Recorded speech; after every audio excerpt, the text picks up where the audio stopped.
नमस्कार, आपका हमारे यूट्यूब चैनल पर स्वागत है।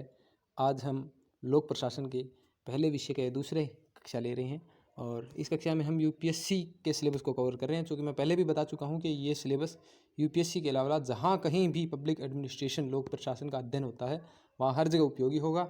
और ख़ास तौर पर यूपीएससी का सिलेबस डिफाइन कर रहे हैं तो यूपीएससी का अगर सिलेबस कर लेते हो आप तो हर एग्ज़ाम का सिलेबस कवर हो जाता है। हम आज निजी क्षेत्र और निजी क्षेत्र व सार्वजनिक क्षेत्र जो पिछली बार अध्ययन कर रहे थे उसको कुछ पूरा करेंगे, कुछ रह गया था पोर्शन। और उसके बाद पीपीपी बहुत ही महत्वपूर्ण है, सिलेबस में भी इसका जिक्र है खास तौर पर। इसके बारे में अध्ययन करने की कोशिश करेंगे, इसके क्या फ़ायदे हैं, क्या नुकसान है, भारत में है कि नहीं, किस प्रकार होता है पीपीपी, सारे डाउट्स क्लियर कर देंगे। फिर भी अगर कोई डाउट रहता है तो आप हमें कमेंट बॉक्स में कह सकते हैं। और एक बात फिर से कह रहा हूँ, ये जो नोट्स है ये सिर्फ रेफरेंस के लिए मैं यूज़ कर रहा हूँ। अगर आपको अच्छे वेल नोट चाहिए इस विषय से संबंधित तो आप मुझे व्हाट्सएप कर सकते हो, डिस्क्रिप्शन में नंबर अवेलेबल है। तो पहली यूनिट के लोक प्रशासन में आज हम निजी प्रशासन व लोक प्रशासन यानी सार्वजनिक प्रशासन व निजी प्रशासन में अंतर, जो कि ये पिछली बार हम कवर कर चुके थे। और लोक प्रशासन वह क्षेत्र है, वह भाग है जिसके अंदर सार्वजनिक होते हैं और सार्वजनिक हित के लिए, जनता के लिए, जहाँ पे यानी मतलब जब जहाँ जिस संगठन में कार्यक्रम जनता के हित के लिए होता है उस संगठन को लोक प्रशासन कहते हैं। जबकि जब प्राइवेट सेक्टर के लिए का मुख्य उद्देश्य होता है लाभ कमाना, लोगों का हित नहीं होता। तो जहाँ लोगों का हित न होकर, जनता का हित न होकर मुख्य उद्देश्य लाभ कमाना होता है वो निजी सेक्टर और निजी प्रशासन, अन्यथा लोक प्रशासन। अब लोक प्रशासन की कुछ विशेषताएं हैं, उसको हम अध्ययन करने की कोशिश करेंगे। लोक प्रशासन की वर्तमान स्थिति के बारे में, लोक प्रशासन और निजी प्रशासन के अंतर को जानने की कोशिश करेंगे। तो लोक प्रशासन में पर्यावरणीय कारक, अंतक्रिया कारक, सार्वजनिक सांगठनिक कारक के माध्यम से तीनों में अंतर मिलता है। अब इस अंतर को समझने की कोशिश करेंगे। पर्यावरणीय कारक, देखो पर्यावरणीय कारक होते क्या क्या हैं। पर्यावरणीय बोले तो लोक प्रशासन में बाहरी कारक जो उस संगठन को प्रभावित करते हैं। तो लोक प्रशासन में जैसे कि संसदीय नियंत्रण, संसद के प्रति, संसद कार्यपालिका के प्रति, कार्यपालिका जवाबदेह होती है संसद के प्रति, तो संसद के प्रति जवाबदेह होती है। तो लोक प्रशासक भी संसद के प्रति, कार्यपालिका के प्रति, और कार्यपालिका संसद के प्रति। तो ओवरऑल पूरी कार्यपालिका और पूरे प्रशासक संसद के प्रति जवाबदेह होते हैं। जबकि निजी सेक्टर में ऐसा कुछ नहीं होता। कैग का नियंत्रण, कैग की रिपोर्टों की जाँच होती है। आपने पीछे भी पढ़ा होगा बोफोर्स घोटाला, तो कैग, इसके बारे में अध्ययन भी करेंगे, यूपीएससी के सिलेबस में भी मेंशन है। तो कैग की जाँच हो सकती है, जबकि प्राइवेट सेक्टर में कैग की जांच नहीं होती है। आरटीआई लगाई जा सकती है लोकहित में, जबकि प्राइवेट सेक्टर में आरटीआई भी नहीं लगाई जा सकती। कानूनों का पूर्ण पालन, यहाँ पे ढिलाई नहीं होती, नियम के हिसाब से चलता है और हायरार्की सिस्टम में चलता है, ऊपर से लेके नीचे तक। अगर ये डी क्लास है और ये ए क्लास है तो बी के पास जाएगा, फिर सी के पास, सी के पास, फिर बी के पास, फिर ए के पास, यानी एक निश्चित संरचना होती है संगठन की और इसी प्रकार से चलता है।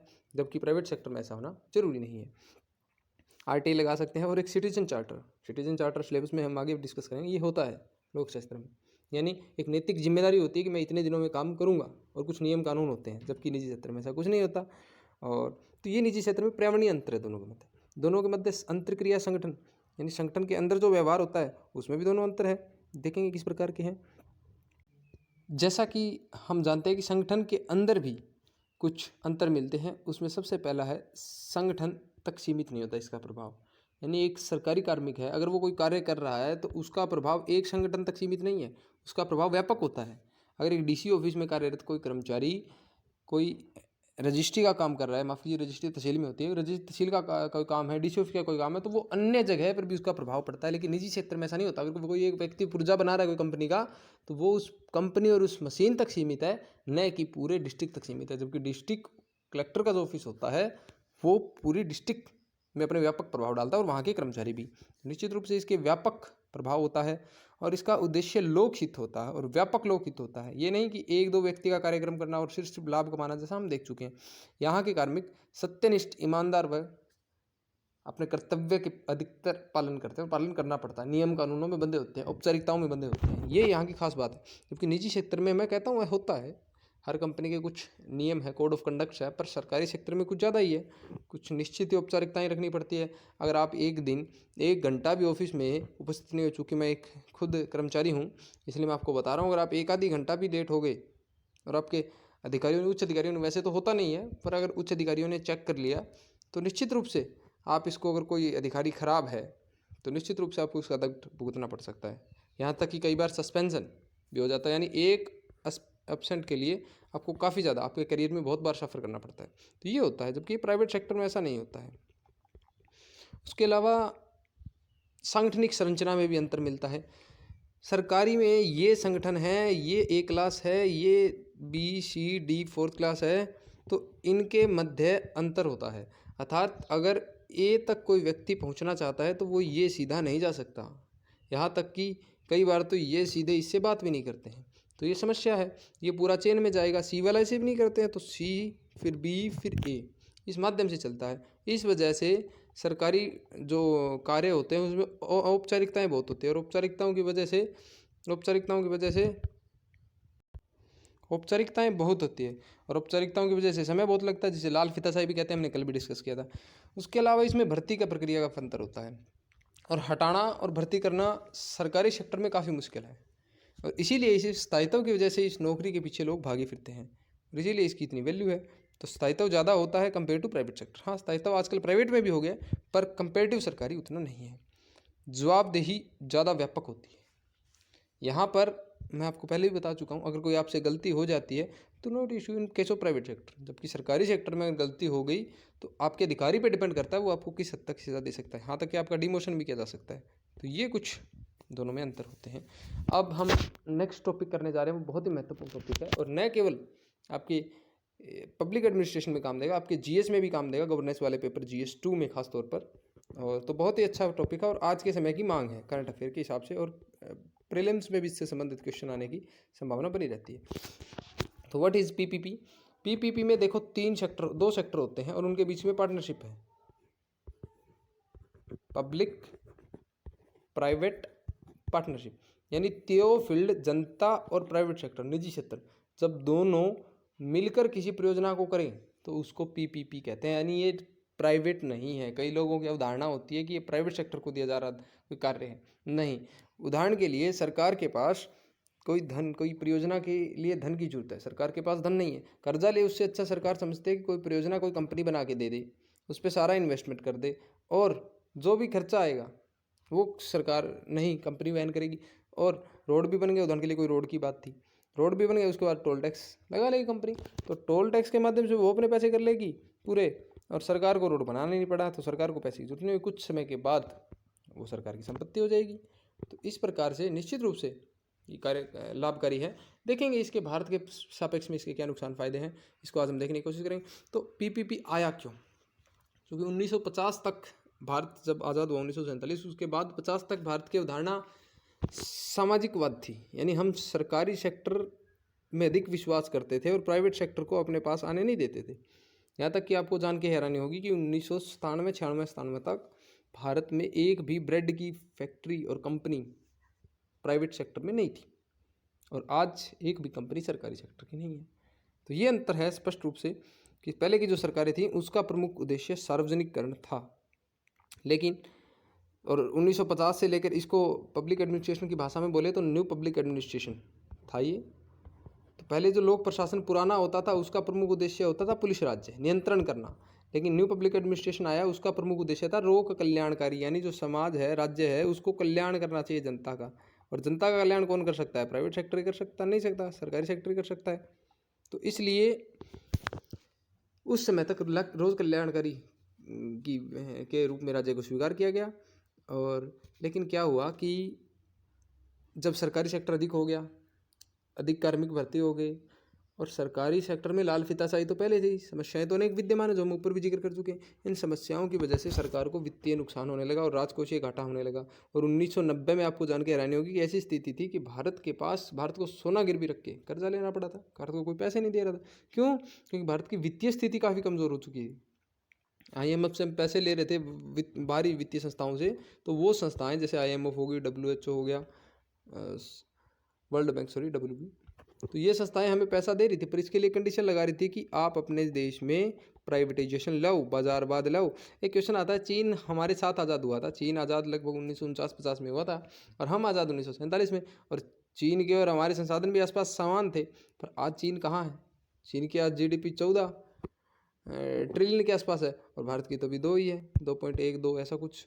तो निश्चित रूप से वो 7 गुना वृद्धि कैसे कर गया? तो उनका एक फ़र्क था कि वो 1980 में ही प्राइवेटाइजेशन कर गए थे, और 78 के आसपास, हम कभी डिस्कस करेंगे आगे। और भारत इस क्षेत्र में थोड़ा पिछड़ापन रह गया, और भारत ने ये शुरुआत करी थी 1990 में जाके। तो 1990 में भारत ने एलपीजी की स्कीम लाई। 1990 में भारत की नीति आई थी, और मौद्रिक नीति में काफ़ी सुधार किया गया, और उसके बाद भारत में प्राइवेट सेक्टर का आगमन हुआ। और जैसे ही प्राइवेट सेक्टर का आगमन हुआ, पीपीपी मॉडल आया। तो क्वेश्चन आ सकता है, पीपीपी मॉडल किसके साथ आया? प्राइवेट मॉडल के साथ है, पर सरकार की साझेदारी के रूप में। अब पीपीपी मॉडल सबसे पहले कहाँ आया, और उस समय तक काफ़ी प्रचलित कहाँ था? तो यूएसए, यूके, यूरोपियन यूनियन, जितने यूरोप के देश हैं, विकसित देश हैं, उनमें से तो पहले से ही पूंजीवाद था, और जिस देश में पूंजीवाद है वहाँ बाजारवाद होगा। तो पर हम बाजारवाद से क्यों डरते थे? हम इसलिए डरते थे क्योंकि बाजारवाद में लोगों का उद्देश्य हित कमाना होता है, और हमारे देश में संसाधन सीमित थे। संसाधन सीमित थे, कुछ लोगों के पास ही सीमित थे। इस वजह से आय की असमानता तो पहले ही थी। अगर सरकार ने छूट दे दी कि आप धन कमाइए, तो धन के पास धन आता है, तो कुछ ही लोग अमीर हो जाएंगे, और गरीबी हमेशा के लिए विद्यमान रहेगी देश में। इस वजह से हम हमेशा प्राइवेट सेक्टर को थोड़ा डिमोरलाइज ही करते रहे थे, पर ये मजबूरियाँ आ गई थी, इस वजह से हमें आना पड़ा। अब टीपी की विशेषताएं क्या हैं? ट्रिपल पी की, जिसमें निजी निवेश को पहल दी जाती है। ये एक अच्छी बात है कि इसमें निजी निवेश को पहल दी जाती है, और ये 3-4 तरह के होते हैं। ये हम डिस्कस करेंगे कितने कितने प्रकार के होते हैं। अब क्या अंतर आ गया? अब कई लोग कहते हैं कि सरकार प्राइवेट सेक्टर में क्यों जा रही है। अब देख लेते हैं कि इसमें पहली बात तो पहले नुकसान क्या था। हमारा राजकोषीय घाटा बहुत ज़्यादा था पहले। दूसरी बात कि हमारे को कर्जा लेना पड़ गया, हम कर्ज में दब गए थे। तीसरी बात, हमारा आयात ज़्यादा था, निर्यात कम था। चौथी बात, हमें विश्व से अनेक चीज़ें मंगानी पड़ती थी, हमारी चीज़ की क्वालिटी नहीं थी, हम बाज़ार से टक्कर नहीं कर पा रहे थे, और बाज़ार में हमसे कोई रूट भी गए थे सारे, क्योंकि सारे। और दूसरी बात, यूएसएसआर का विघटन हो गया था। अब यूएसएसआर का विघटन हो गया तो दो देश, जो दो ध्रुव बने हुए थे विश्व के, वो टूट गए थे। अब सारे विश्व के जो कंट्रीज़ हैं वो पूंजीवाद की तरफ जाने लग गए थे, तो भारत को भी मजबूरी में कहीं ना कहीं पूंजीवाद की तरफ जाना पड़ा, ये हम कह सकते हैं। क्योंकि भारत पहले सोवियत संघ की विचारधारा से प्रेरित था, पर जब सोवियत संघ टूट गया तो भारत को पूंजीवाद की तरफ जाना पड़ा था। अभी क्या क्या अंतर आए हैं, जोखिम कौन कौन से ट्रांसफर हुए हैं? जैसे ही पीपीपी आया है, तो एक तो वित्त का खर्चा, जो पैसे लगाते हैं वो निजी क्षेत्र लगाता है, तो जोखिम किसको आएगा? निजी सेक्टर को।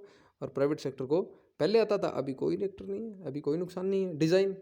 डिज़ाइन पहले प्राइवेट सेक्टर बनाता था, और प्राइवेट सेक्टर में भर्तियाँ आपको पता है धांधली से होती हैं और थी। आज कुछ सुधार है, पहले तो बहुत ज़्यादा लूट प्रथा, और ये भारत में नहीं, विश्व में। भारत की तो मैं स्थिति अच्छी मानता हूँ, कम से कम लोक सेवाओं में कम और ना के बराबर देखने को मिलता है, जबकि विश्व में तो काफ़ी प्रचलित है लूट प्रथा।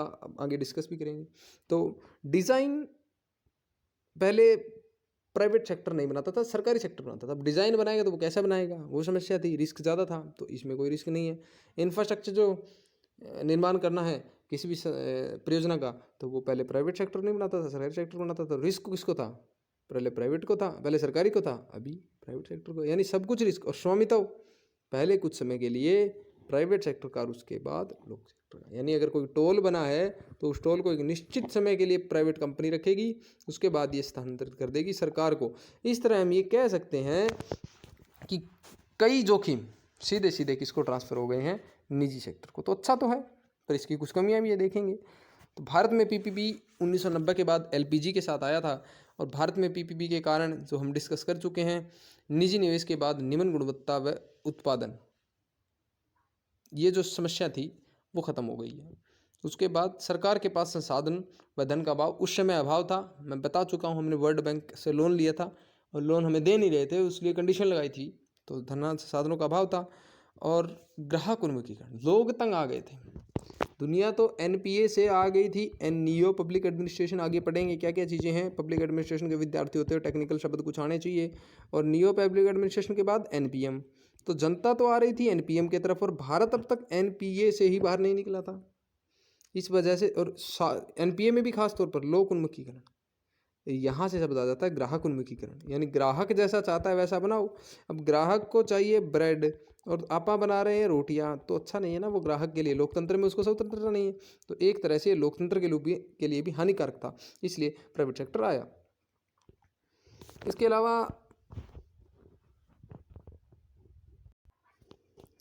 इसके अलावा नई तकनीकें आएंगी, क्योंकि विश्व की विभिन्न कंपनियां, प्राइवेट कंपनियां जब भारत में आएंगी तो भारत में आने के बाद वो निवेश करेगी यहाँ, और यहाँ जब निवेश करेगी तो अपने साथ तकनीकें लेके आएंगी, कौशल लेके आएगी, समावेशन होगा, जिस वजह से हमारा देश भी कहीं ना कहीं पिछड़ा हम नहीं कह सकते, उन देशों के बराबर में आ जाएगा। तो ये निश्चित रूप से लाभ होगा। अब भारत में पीपीपी का आधार क्या है कि भारत में किस तरह की ट्रिपल पी होती है, तो भारत में होती है, हम कई प्रकार हैं, हम आगे डिस्कस करेंगे। उसमें सबसे पहले हमारे पास आता है boat, build operate and transfer, और बिल्ड ऑन ऑपरेट ट्रांसफ़र, और भी कई प्रकार के यूपीएससी क्वेश्चन भी निरंतर पूछती रहती है इनसे। तो build operate transfer, build operate और ट्रांसफ़र, बनाओ, चलाओ, लगाओ, बनाओ और हस्तांतरित करो। और एक होता है लगाओ, बनाओ, रखो। ठीक है, तो कुछ समय के लिए रखो, उसके बाद सरकार को दे दो, जैसे टोल टैक्स। तो टोल टैक्स में हम कुछ समय के लिए सरकार प्राइवेट सेक्टर को सौंपती है, उसके बाद सरकार खुद टैक्स लेने लगती है। ये कई अलग अलग कंडीशनें होती हैं, मैक्सिमम ये 99 साल के लिए होता है प्राइवेट सेक्टर के लिए। अभी उसके बाद आता है किस किस सेक्टर में इसकी ज़रूरत है। अब देखो, रक्षा के सेक्टर में अगर आप सीधे ही प्राइवेट कंपनी को घुसो दोगे, तो अगर वो अपनी शेयरिंग ज़्यादा होगी, एफडीआई सपोज करो आप ले रहे हो, और एफडीआई 74% 50% से ज़्यादा होगी, 50% से ज़्यादा अगर किसी में शेयर है, 51% है, तो वो निजी कंपनी मानी जाती है। अगर रक्षा मंत्रालय के हिस्से में आप 51% एफडीआई ले आते हो, तो निश्चित रूप से नुकसान है। क्यों? क्योंकि वो फिर हमारी देश की रक्षा नीति को प्रभावित करेगी। इसलिए ऐसे क्षेत्र जो देश की संप्रभुता, अखंडता के लिए खतरा पैदा करते हो, उनमें पीपीपी नहीं की गई थी।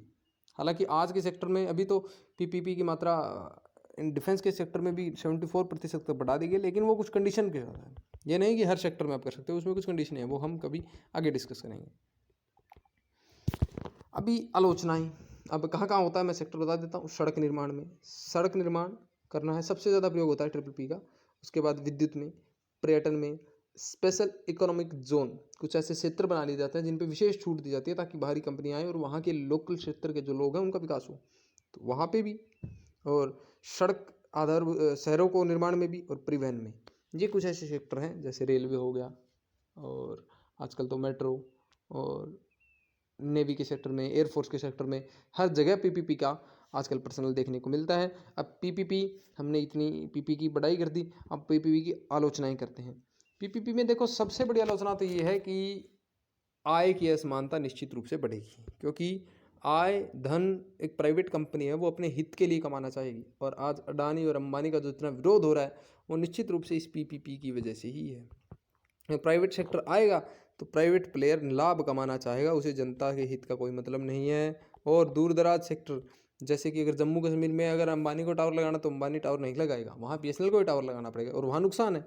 तो प्राइवेट कंपनी तो मुनाफे में है, क्योंकि वो दूसरे ऐसे सेक्टर में वहाँ टावर लगाएगी जहाँ उसको ज़्यादा लाभ आता दिखेगा। तो जो पिछड़ा क्षेत्र है वो पिछड़ा ही रह जाएगा, यानी आय की असमानता, देश को सबसे बड़ा नुकसान, और टैक्स का नुकसान।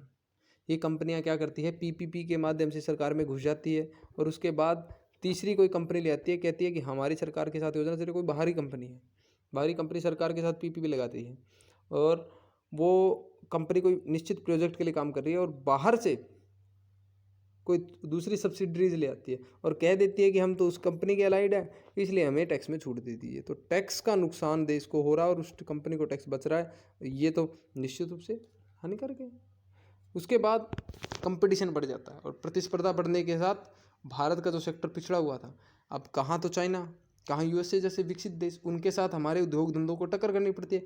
वैसे हम अंग्रेज़ों से जुड़े हुए थे, अंग्रेज़ों ने हमारे हथकरघे सब कुछ विनाश कर दिया, और हमें मजदूर किसानों को बना दिया, किसान हस्तकरघे को किसान बनाया, किसान को मजदूर बना दिया।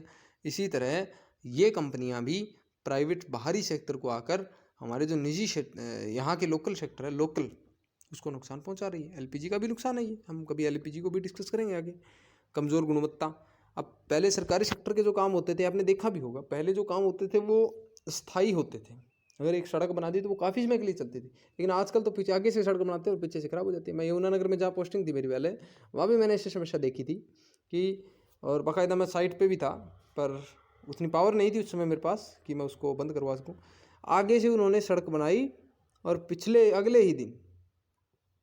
अगले ही दिन सरकारी कर्मचारी जो सफाई वाले थे, वो बजरी को अपने झाड़ू के माध्यम से अलग कर रहे थे, यानी सड़क पे दिख रही थी वो, और मैंने वीडियो बना के आगे भेज दिया था अधिकारियों के पास। इस वजह से उसकी शिकायत होने वाली थी, वहाँ उसको समस्या पैदा होती, इसलिए उन्होंने जेई के साथ मिल के, मैं शब्द लेना गलत है माफ़ कीजिएगा, पर जेई के साथ मिलकर उसने सफाई कर्मचारियों का जुगाड़ करके उस बजरी को वहाँ से हटवा दिया। तो निश्चित रूप से ये नुकसान है, सब कुछ मिला हुआ है। तो भ्रष्टाचार की भी समस्या अगली पैदा होती है। तो भ्रष्टाचार की समस्या, निजी सेक्टर सब हित के लिए कार्य करता है, ये सबको पता ही है। और सरकारी संपत्ति औने पौने दामों में बेचना, ये सबसे बड़ी समस्या। एक शॉक थेरेपी रसिया में हुई थी। यूएसएसआर सबसे बढ़िया संस्था थी, सबसे विकसित देशों में माना जाता था और अमेरिका को टक्कर दे रहा था 1990 तक। पर 1990 में जैसे ही उसमें टूट फूट पड़ी, केंद्रीकरण हुआ, उनके अलग अलग कारण हुए टूटने के, जब वो टूट गया तो टूटने के बाद यूएसएसआर का शॉक थेरेपी हुई वहाँ। यानी उसके जो सरकार, सब कुछ सरकारी संस्थाएं थी, सारी सरकारी संस्थाओं को बेच दिया गया, बाहरी कंपनियों ने खरीद लिया। बाहरी यूरोप वाली खरीदेगी क्योंकि उनके पास पैसा था, वहाँ लोगों के पास पैसा नहीं था, तो वहाँ के लोगों ने औने पौने दामों में खरीद लिया और वो देश आज तक नहीं उभरा है। तो ये एक नुकसान होता है क्योंकि फेयर मार्केट नहीं मिल पाता। अब कौन इतना भाव देगा? अगर गरीब देश है, अगर टक्कर हो जाए, आज तो चलो देश अव्वल स्थिति में है। 1990 के में जब देश के पास पैसे ही नहीं थे और देश में कोई टक्कर हो जाए, अंबानी बसेस, अंबानी भी उस टाइम इतने बड़े नहीं थे, अंबानी बसेस सपोज करो वहाँ के उस समय के पहले सबसे बड़ा अमीर आदमी के साथ, तो वो थोड़ी जाने देगा। और यहाँ इनको पता नहीं था कि किस प्रकार अधिकतम प्रॉफिट लिया जाए, इस वजह से ये समस्याएं पैदा हो रही थी और आने पौने दामों पर सरकारी संस्थाएं बेचा जाए। और भ्रष्टाचार का बोलबाला, ये तो मैंने पहले ही हम डिस्कस कर चुके हैं। कर्मचारी, अधिकारी, सब कुछ। एक गांधी जी ने एक वक्तव्य कहा था, आप मेंस में उत्तर इसका प्रयोग किए जा सकते हो। किसी भी व्यक्ति का पेट भर सकता है और हमारे पास इतने संसाधन है भारत देश में कि पेट भर सकता है पर पेट ही नहीं। तो यही बात है, सरकारी जो अधिकारी होते हैं कुछ भ्रष्ट, मैंने ईमानदार अफसर भी देखे हैं और तो बहुत अच्छे लोग होते हैं। और आपसे भी अपेक्षा करता हूँ कि आप और हम भी इस कैटेगरी में भी हैं, तो हम आगे जाके कम से कम सिस्टम को सुधारने, तो बहुत बड़ा काम, अगर हम भी सुधर जाएं तो सिस्टम एक एक करके अपने आप सुधर जाएगा। तो और इसके अलावा SEZ, इसमें क्या होता है, एक लोकल सेक्टर की उपजाऊ ज़मीन को एक मेला सा बना लिया जाता है और उस मेले के अंदर विभिन्न कंपनियां अपना सामान बेचती है। अब बाहरी कंपनियां आगे सामान बेचेगी, उनको टैक्स में छूट है। अब सरकार का हित उद्देश्य तो ये है कि इस सेक्टर में विकसित किया जाए, यहाँ पे कंपनियां आए, यहाँ पे रोजगार लगे, पर उस सेक्टर की जो उपजाऊ ज़मीन है वो तो हमेशा के लिए चली गई। दूसरी बात, उस सेक्टर में प्राइवेट कंपनियां आएगी तो निजी लोकल जो लोग हैं, लोकल जो वस्तुएं हैं, वो वहाँ उनको प्रतिस्पर्धा नहीं कर पाएगी, इस वजह से उनको नुकसान है। तो निश्चित रूप से हम ये कह सकते हैं कि PPP के नुकसान ज़्यादा हैं। PPP के मॉडल्स के बारे में मैं आगे आपको अगले लेक्चर में बताऊंगा कि कितने मॉडल होते हैं। दो तो हमने डिस्कस कर लिए, बोट और BWT। उसके अलावा भी 2-3-4 मॉडल और होते हैं, हाइब्रिड मॉडल होता है, वो हम आगे डिस्कस करेंगे। EEZ होता है। तो अब आप निष्कर्ष यूट्यूब में लिखिए, सॉरी कमेंट बॉक्स में लिखिए कि PPP आपके हिसाब से देश को करना चाहिए कि नहीं, एक देश के हित के लिए PPP है कि नहीं, आप PPP के खिलाफ हो या PPP के साथ, और क्यों हो साथ, और इसके बारे में लिखिए। और आप क्या सुधार दे जा सकते हैं ये भी लिख सकते हैं। और आप उत्तर लिख के, एक क्वेश्चन में बोलता हूँ आपको, PPP से संबंधित आपके सुधार लिखिए और जो सुधार मैं बताऊंगा वो इसमें प्रयोग नहीं करना है। PPP से संबंधित आपके सुधार लिखने, आप क्या सोचते हो कि किस प्रकार जो PPP से संबंधित जो समस्याएं आ रही है उनको कैसे सुधारा जा सकता है। अब देखो भाई, बाजार आज, अब मेरा अगर आप पक्ष जानना चाहो तो मैं एक कर्मचारी हूँ और आगे भी प्रिपरेशन कर रहा हूँ, इस वजह से आप कहोगे कि आप तो PPP के खिलाफ होने चाहिए। नहीं, निश्चित रूप से नहीं, क्योंकि PPP आज के समय के हिसाब से ज़रूरी है। क्या आप आज कोई मॉडर्न व्यक्ति, आप बिना फ़ोन के कल्पना कर सकते हो कि आप जीवन जी सकते हो? क्या आप कल्पना कर सकते हो कि बिना बाइक क्या चल सकते हो?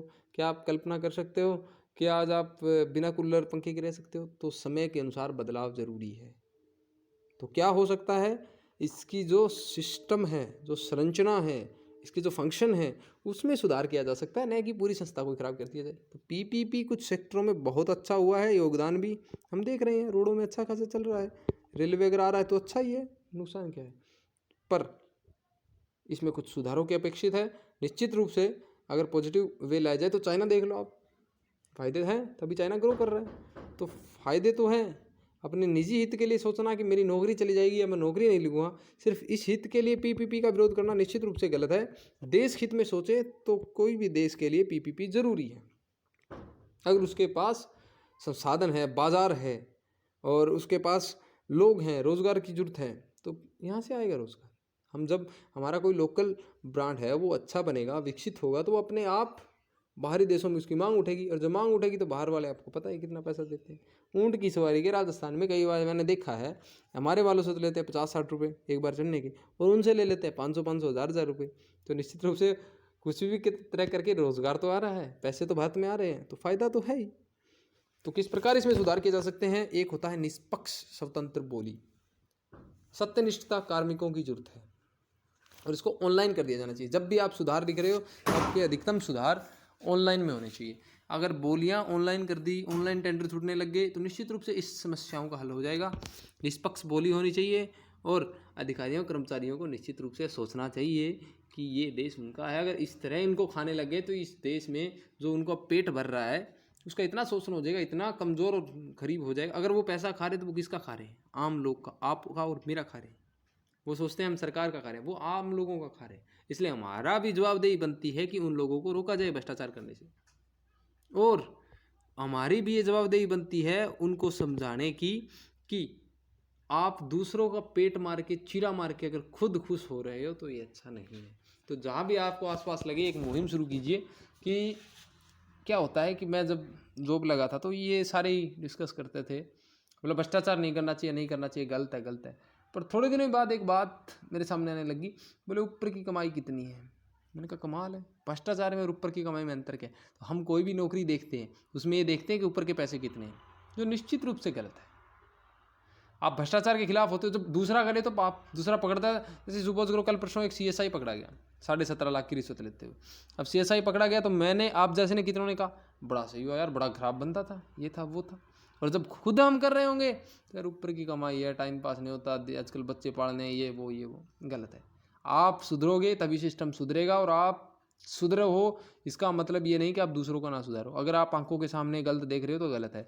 अगर आप आंखों के सामने देख रहे हो कि कोई भ्रष्टाचार कर रहा है और आप उसको पैसे दे रहे हो जल्दी कराने के चक्कर में, कहीं भी किसी भी चक्कर में, आज आपकी ये गलती कल उसकी आदत बना देगी, और कल वो फिर गरीब व्यक्ति और आपसे मजबूरी में पैसे लेगा। आज आप जल्दी के लिए पैसे दे रहे हो उसको, कल उसकी आदत बन जाएगी, वो करेगा ही हर किसी के काम लेट। और इसलिए गरीब व्यक्ति, आप तो दे सकते हो, गरीब व्यक्ति नहीं दे पाएगा, इसलिए जिसको ज़रूरत है उसका काम पिछड़ जाएगा। तो आप भ्रष्टाचार के खिलाफ मेरी हमेशा से मुहिम रही है। अगर कोई भी आपको सरकारी सहायता की ज़रूरत है, आप मुझे वीडियो बनाकर भेज दीजिए, मैं निश्चित रूप से इसका हल निकालूंगा, और हम उसको समझाएंगे भी। अगर मानेगा तो ठीक है, वरना हमारे पास तकनीकी इलाज भी, आजकल सरकार बड़ी सजग है। तो इसके अलावा क्या हो सकता है? और जब एक एक करके ही सुधरेगा, सिस्टम सुधरेगा, और जब 5, 7, 10, 15 एक बार पकड़े गए ना उसके आसपास पड़ोस वाले, उन पर छापे छुपे पड़ गए विजिलेंस वालों के, फिर अपने आप सिस्टम सुधर जाएगा। धीरे धीरे सुधरेगा, पर ज़रूर सुधरेगा। मेरा विश्वास है कि आप लोक प्रशासन के विद्यार्थी होते हुए इस सेक्टर में कुछ काम करेंगे। दीर्घकालिक हित में कार्य, ये नहीं होना चाहिए कि एक सड़क बना दी और इस सड़क का उद्देश्य सिर्फ जेई का काम होना चाहिए और सिर्फ ठेकेदार का काम हो कि हम पैसे ले लें, बिल पास करवा लें, बाद में जाए भाड़ में। ये ऐसी सोच नहीं होनी चाहिए दीर्घकालिक रूप से। और आप तो ये कर दो, ये आप एक सड़क के साथ इसका वर्ष का टेंडर भी छुटवाओ 10 साल तक, 15 साल तक। और रोड पर अगर कोई गड्ढे हो जाए तो उस गड्ढे के लिए एक ऑनलाइन ऐप भी बना दीजिए, और उस ऐप में जनता शिकायत देगी कि ये गड्ढा फूट गया, और एक लिमिटेड होगी जैसे 10 साल के लिए, तो 10 साल तक गड्ढा कौन भरेगा? ठेकेदार, वरना ठेकेदार का लाइसेंस कैंसिल अगर वो काम सही नहीं कर रहा है। तो निश्चित रूप से इस प्रकार की योजनाएं लाएंगे तो ठेकेदार भी हो जाएगा कि उसको अच्छा काम करना चाहिए, वरना उसको गड्ढे भरने पड़ेंगे, दोबारा से लेबर लानी पड़ेगी। दीर्घकालिक हित में कार्य अन्य क्षेत्रों जैसे ग्रामीण सेक्टर में जाते ही नहीं, दूर दराज के सेक्टर में नहीं जाते, नॉर्थ ईस्ट में नहीं जाते, जम्मू कश्मीर में नहीं जाते, इस सेक्टर में यहाँ पे भी जाना चाहिए। क्योंकि एक भारत देश है, समग्र देश है। निजी सेक्टर को ये सोचना चाहिए कि आज अगर वो उत्तर के संसाधनों से, उत्तर के भाग से या जनसंख्या बहुल इलाके से संसाधन सींच रहे हैं, तो निश्चित रूप से उन संसाधनों पर वहाँ के लोगों का भी हक है। तो वहाँ के लोगों को भी दायित्व बनता है, यहाँ के लोगों का दायित्व बनता है कि वहाँ जाके विकास कार्य करें। कंपनी द्वारा आय समानता में सहयोग, आज कल एक टर्म आ रही है, हम आगे इसको पढ़ेंगे कॉर्पोरेट गवर्नेंस में, कि सरकार को कुछ सोशली, प्राइवेट कंपनी को कुछ सोशली सहायता करनी चाहिए, जिसे CSR कहते हैं। तो CSR भी दायित्व है एक निश्चित लाभ का। अपने CSR होता है एक कंपनी के लाभ का एक निश्चित अंश उसे देना होता है, दान करना होता है लोकहित में, क्योंकि वो लोगों के संसाधनों का प्रयोग कर रही है। तो CSR को बढ़ाना चाहिए और CSR में पारदर्शिता लानी चाहिए, ये भी एक काम हो सकता है। पर प्राइवेट के मुद्दों का भी ध्यान रखना चाहिए। ये नहीं कि हम इतने कंडीशनें थोप दें कि कोई बाहर की कंपनी है वो भारत में आए ही ना, क्योंकि वो आ रही है तो हमें दे भी तो रही है ना। वो एक तो हमें देखो इंफ्रास्ट्रक्चर दे रही है, प्लस हमें अच्छे खासे रोज़गार दे रही है, प्लस हमारे देश की जीडीपी बढ़ा रही है, प्लस हमारे देश में पैसे आ रहे हैं तो सरकार के पास राजस्व बढ़ रहा है, तो निश्चित रूप से कई लाभ देती है, देश का विकास करती है, इंफ्रास्ट्रक्चर बनता है, लोगों की स्थिति सुधार होता है, कंपनी अच्छी है। आज के समय में अगर कोई व्यक्ति ये कहे कि प्राइवेट सेक्टर ख़राब है तो निश्चित रूप से वो गलत है, वो अपने निजी हित के लिए सोच रहा होगा। या अगर आप भी कुछ सोचते हैं कि निजी सेक्टर ख़राब है तो आप नीचे कमेंट में लिख दीजिए कि किस वजह से ख़राब है। दीर्घकालिक सोच के देखिए, हमने यही सोच तो 1990 तक रखी थी, इसलिए शायद हम थोड़े पीछे हैं, वरना हम चाइना के टक्कर में होते। चाइना ने 1980 में देख लिया था, अमेरिका ने 1950-40 में देख लिया था, पहले से ही पूंजीवाद था। ठीक है, पूंजीवाद के भी नुकसान है, 2008 का संकट हमें भूलना नहीं चाहिए, पर इसका मतलब ये नहीं है कि एक कमी की बजाय हम, अब विश्व की मांग है, पूरा विश्व जब आज एक ग्लोबलाइजेशन होने की बात चल रहा है तो निश्चित रूप से प्राइवेट सेक्टर को हमें सहयोग देना चाहिए और प्राइवेट सेक्टर के हित के में भी कार्य करने चाहिए सरकार को। सरकार कर भी रही है, लाइसेंसिंग के सरल करना, ज़मीनें आसानी से दिलाना, ease of doing business index है वो अपने आप में बताता है, वर्ल्ड बैंक ये इंडेक्स जारी करता है कि भारत का रैंक है वो काफ़ी इंप्रूव हो रहा है। मुझे याद है 139-40 के आसपास रैंक हुआ करती थी 2010 के आसपास, और आज ये रैंक 27-28 के आसपास आ गई। निश्चित रूप से हम विश्व के देशों के मुकाबले प्राइवेट सेक्टर को ज़्यादा आकर्षित कर रहे हैं और हमारे देश में एफडीआई कोरोना काल में सबसे ज़्यादा एफडीआई है। निश्चित रूप से ये हमारे लिए उपयोगी होगा, देश के लिए उपयोगी होगा, तो प्राइवेट सेक्टर अच्छा है और प्राइवेट सेक्टर को भी मिल बांट के देश का काम करना चाहिए और उसका उद्देश्य सिर्फ लाभ कमाना नहीं, जनता का हित भी होना चाहिए। और आजकल civil society, NGOs plus private sector plus सरकारी सेक्टर तीनों को मिलकर काम करना चाहिए, जिसे गवर्नेंस कहते हैं। तो गवर्नेंस मैक्सिमम और मिनिमम गवर्नेंस का भी अर्थ यही है। सरकारी सेक्टर अकेला कम हो रहा है पर ये दोनों मिलकर अधिक हो रही है। निश्चित रूप से ये लेक्चर आज के लिए बहुत उपयोगी रहा। आपको कैसा लगा आप कमेंट बॉक्स में दीजिए, बताइए। आपके कुछ सुझाव है तो हमें आप ज़रूर मेंशन कीजिए व्हाट्सएप पे। और आपको पीडीएफ चाहिए, प्रॉपर पीडीएफ है मेरे पास, आप मुझसे मैसेज कर सकते हो, डिस्क्रिप्शन में नंबर दिया हुआ है। और कृपया करके शेयर कीजिए। निश्चित ही हम ब्लैक बोर्ड पर जल्दी आने वाले हैं, तब तक के लिए खुश रहिए, स्वस्थ रहिए, धन्यवाद।